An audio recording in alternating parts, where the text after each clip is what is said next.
Blue Lock Chapter 272 has essentially set Rin Itosha from PXG to score a goal, evening the score 2-2 against Mun Chen. This brings out the bigger question: who would be the one to score the final goal? In this video, I'm going to analyze this for you by pinpointing everyone's role in this match and predicting the final goal. Let's first look at the author's mentality and what he wants to achieve in this Neo-League arc. The first thing that comes to my mind is that the author wants to settle 1v1 rival fights in the arc, giving us a winner between duels that are happening from the start of the manga. That is why we see only Blue Lock candidates as strikers on every team except Mun Chen.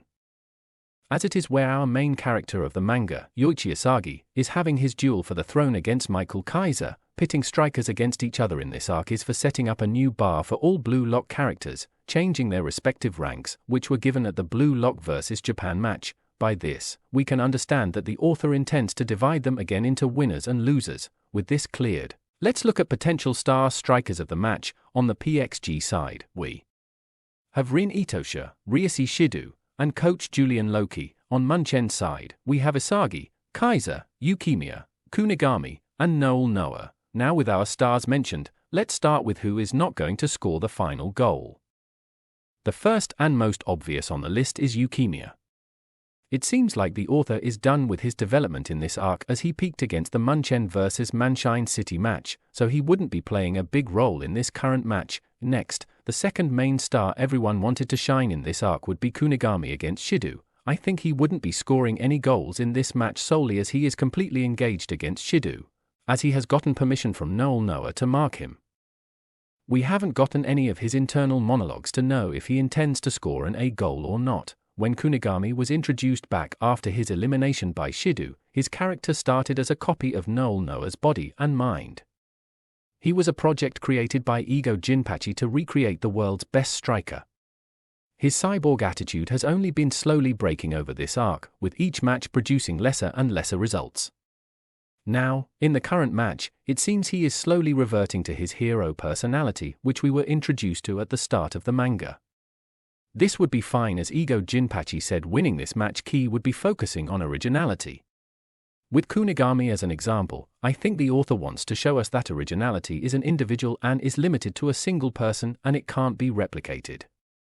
Kunigami in this match and arc would be in the middle of the road, as he is getting closer to his originality and going far from his cyborg mentality. We will see his huge development at the end of the match, but we know he will not be scoring any goals. This match would be truly a miracle if he does, as he is lying on a thread of life, and if he doesn't change and grow his mentality. Though his odds are not zero, as he is an underdog, with the most capable underdog Jin Kiura might set him up for a goal for his benefit, as Kaiser and Asagi are on the main lead. The next one not scoring the final goal would be from the PXG side, Ryushi Shido, simply as he and Nogi are the Gohan of Blue Lock. They both act as a barrier to genius, as they are beyond genius. Ryushi Shido not scoring wouldn't affect his character and his growth. The author can stretch at any length, as he is a flexible character. This is why I think the author got him to do the first score. The next one would be Rin. I frankly couldn't come up with how Rin might score the third goal, as his system is far weak and only works because he is a genius. There is a lot to it as well, which I will discuss later on. Now with this, we have our list of who can be superstars of this showdown: Asagi, Kaiser, and Masters Noah and Loki. Let's look at how they would score the final goals. For Asagi to score the final goal, it's pretty simple that he might use all the puzzles of figuring out of egos as he has been in this match and perfecting his weapon of volley shot, essentially making him Blue Lock #1. With the help of Hyorai, for Kaiser to score the final goal, the most likely scenario is Ness awakening and giving him a perfect pass to master his Magnus shot. We have been seeing a few panels of Ness here and there after Kaiser threw him off. Plus we have his backstory.